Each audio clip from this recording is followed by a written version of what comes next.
Mr. President, kung maglalabas po kayo ng baho, Mr. President, dapat naman siguro maligo ka muna.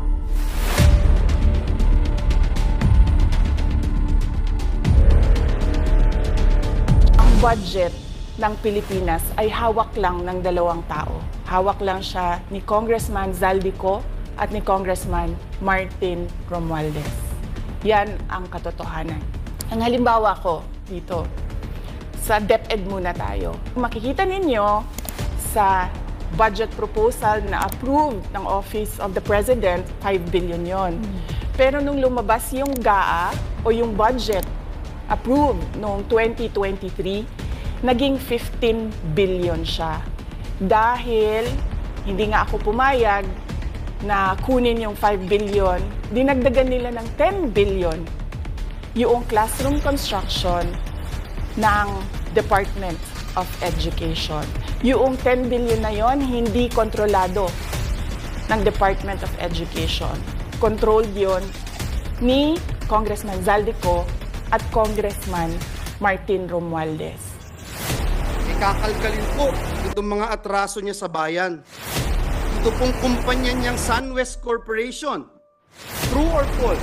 Ito po ba ang isa sa pinakamalaking government contractor sa bansa? Sagot, true. True or false?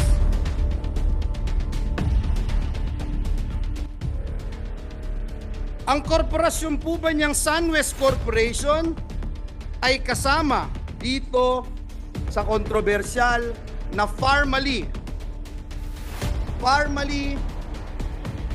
case dito na inimbestigahan sa Senado na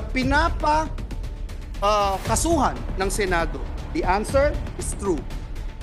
Kasama din po ba ang kumpanya niya dito po sa kontrobersyal na DepEd laptop scam? Ang sagot po, true.